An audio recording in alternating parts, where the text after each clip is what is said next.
Alright, gang, this is the first one up. This one specifically is Jonathan Gunther's saw. It's got a 105 exhaust. I'll tune these up, and I'll try and cut out all of the tuning so that we got just a decent cut with all of them, and we can, I don't know, compare a little bit.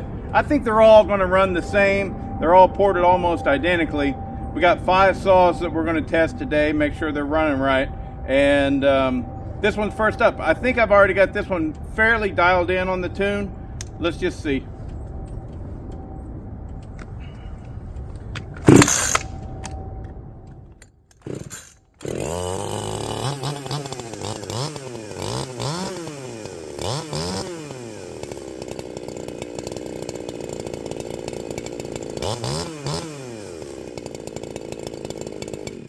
Oh, it's a brand new out of the box Archer 325 chain.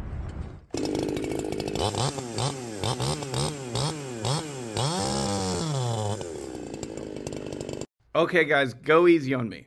After watching this footage, I can see that only a couple of the saws were actually tuned properly. And as I go further, I understand the tune more. And I was running every one of those saws lean on the high side, and I had to fatten them up a lot. And so this one right here that you're about to see, you're going to hear it crackle.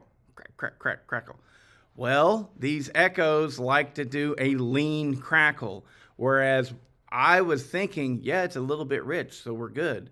No, it's a little bit lean. And so I figure it out towards the end. But the footage is the footage, and this is what you got. So I'm going to take all these saws, and before I send them out, I'll do a full turn higher on the high side so that whenever these guys get them, they don't blow them up. All right? Whenever you're tuning them, guys, I can't tune for your environment anyways.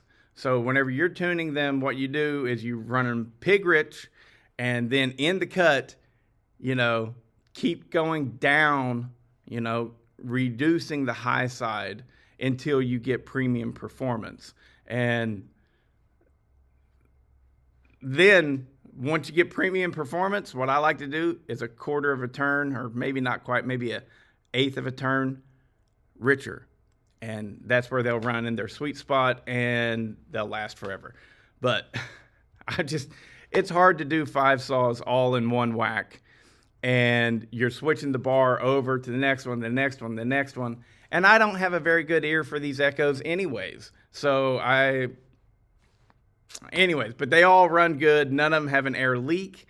They sit there and idle perfectly and everything. So they're good to go. And that is my goal with this test, not a perfect testing situation to see which one is the fastest. Although the fastest one is the one that's the most used, which is going to my buddy Randy, and it was heavily used, and so that means that bottom end is completely broken in. The seals are completely soft, and they're just nothing is, it's spinning freely. And, 3 of these saws are completely brand new bottom ends, and brand new top ends too, but I mix and match the top ends. It didn't matter because the top ends were all good.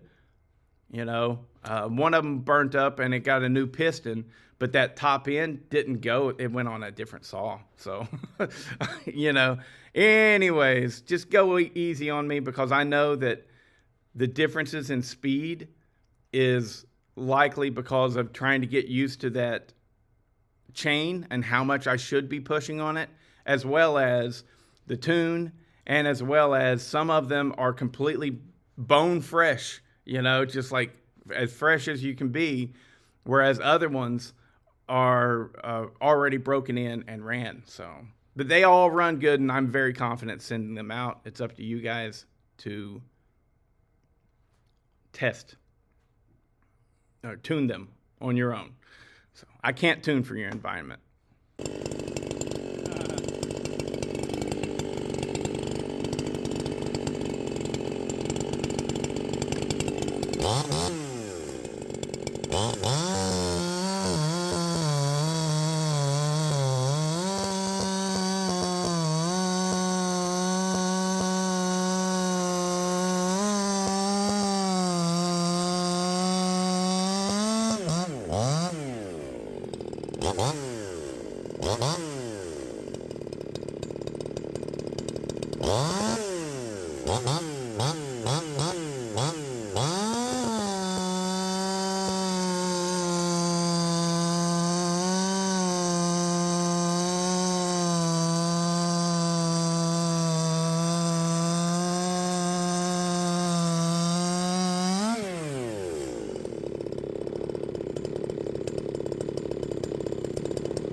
All right out the gate, I don't like that chain.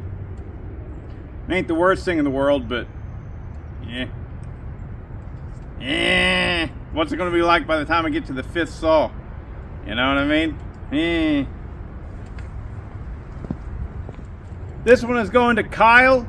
It's got a 103 exhaust.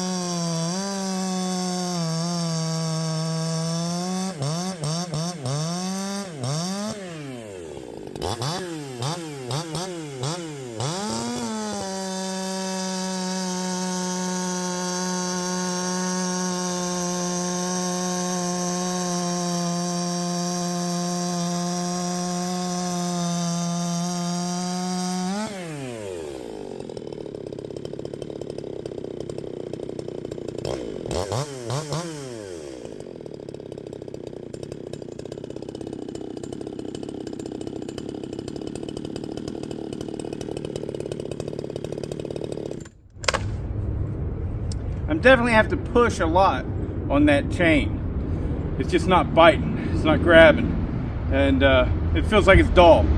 That's only like the 5th cut that I've made in pine.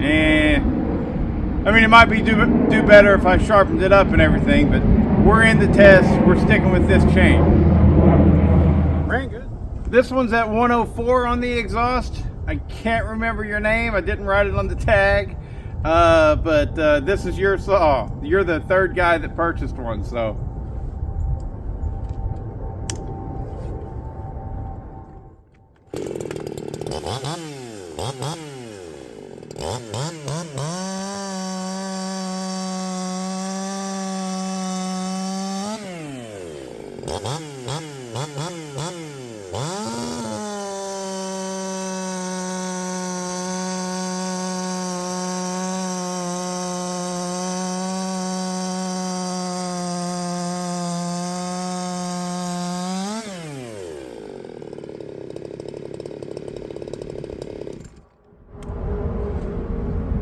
So far, we've done 105, 104, 103, and I think I'm liking the 103 best.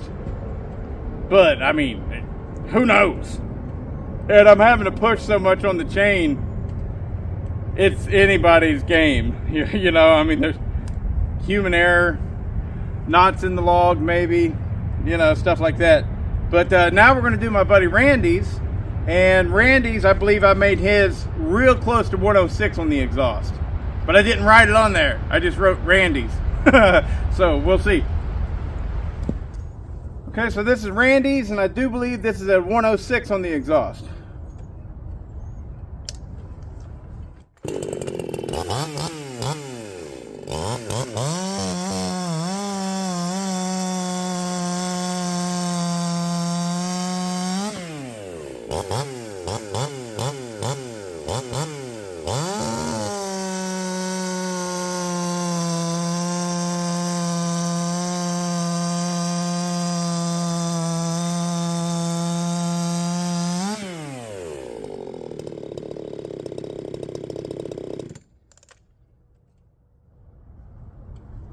As feel goes, it's between this and the 103.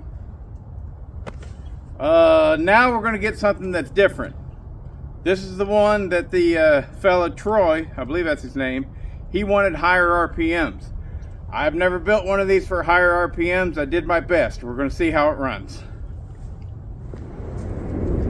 Okay, so this is supposed to be the higher RPM build.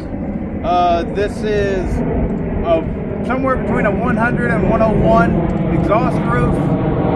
And I also did, the transfers are higher.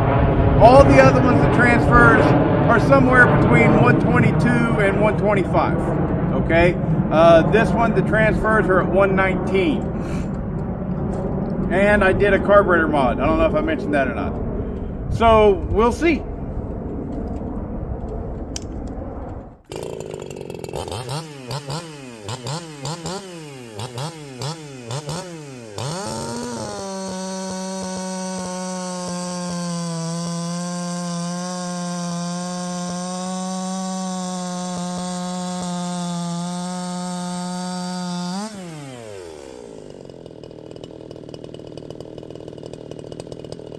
I got them all running a little fat because, you know, break in and stuff.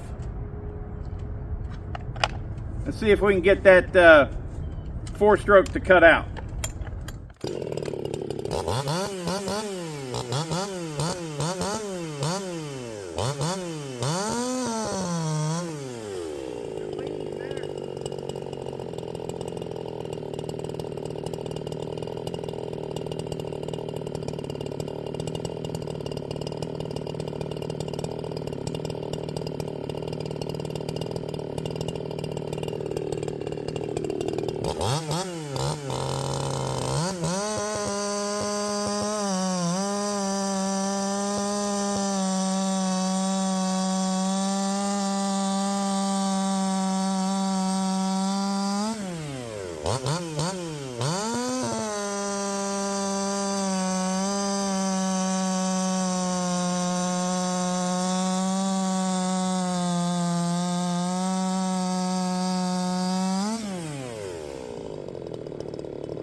To be honest, I don't know that I can tell the difference in any of them. I think with the 103 exhaust and the 106 exhaust, we're just closer to a perfect tune. I mean, they all run fantastic. Look at that, that's a 50cc saw that just blazed through there, no problem. So let's see what this one, just this one though, because I mean, I can't test all 5 of them for 30 minutes, man. So let's just see what this one will do in the Big Oak real quick, just because.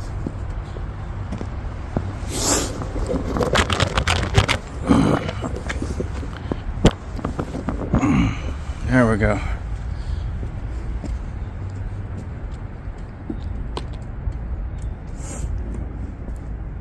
So this one has the highest roof.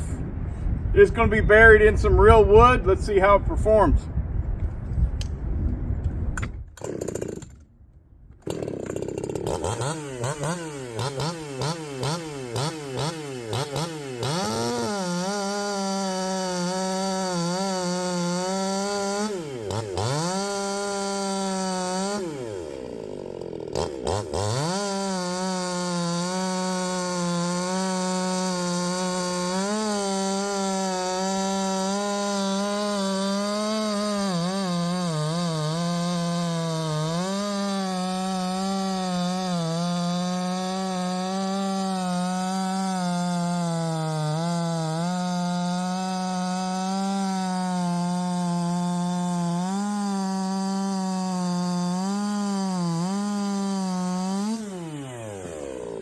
I have gotten so used to how good ported saws run that this cut right here just doesn't even mean anything to me.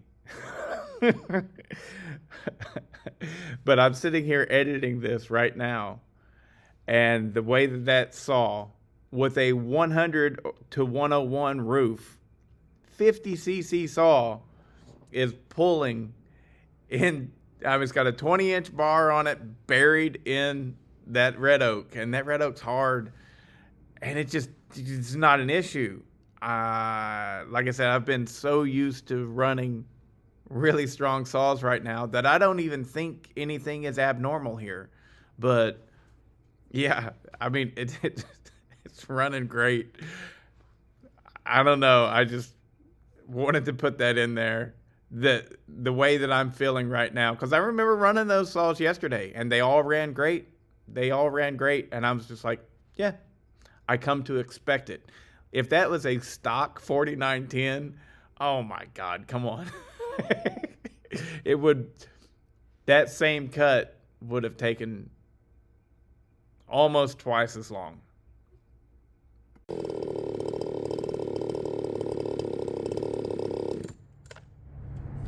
I mean, really, what more can you ask for? Troy, my suggestion for you, buddy, I know you want to run a short bar on this. You're like 16-inch bar, screaming, right? I mean, it's screaming. I just don't know if it's any better than the other ones. Maybe the video will tell us. Maybe one will be specifically slower than the rest, or significantly faster. I don't know, but honestly, I can't tell the difference between them. You know, I ain't gonna lie about it. I'm not gonna sit here and be like, yeah, this thing revs to the moon and the other ones don't, because those things freaking blazing through this stuff too. So, and that chain, man, it's okay, but out of the box, I mean, I don't know how it would hold up. You know, like if it sharpened it, if I sharpened it, if it would hold its edge like a steel does. But still, the absolute clear winner out of the box for sure. Best chain you can get in 325 is the Steel RS chain. But what I was gonna say to you, Troy, run it with a 16-inch bar and an 8-pin sprocket. There's your golden ticket right there. But yeah, they all run good. They all fired up and idled forever. And I will say this, there's a huge difference between tuning them without the bar on and then tuning them with the bar. Every single one of these saws I had tuned, and they sat there and they idled perfect, and I would rev them and they would rev just fine and everything, and they sat there and idled for about 4 minutes. Okay, so there's no air leaks, nothing like that. We're good. I'm solid. I feel confident sending them down the line. But whenever I went to put them in the wood, every one of them I had to come out a full 1.5 turns, or maybe even a little bit more, right, on the high side. So tuning them without the bar just don't work. It just doesn't work, because as soon as I was putting them in the wood, they ain't got enough fuel on the high side. So but without a bar and chain, just revving them, they seem perfect. But anyways, all 5 of these are going to get shipped out tomorrow. They're all gone, and now it's on to different things, and I can actually get back to work on some of the stuff that, like, you know, it's my own jam kind of thing. But yeah, very happy. All of them are running perfect, and they all run very well.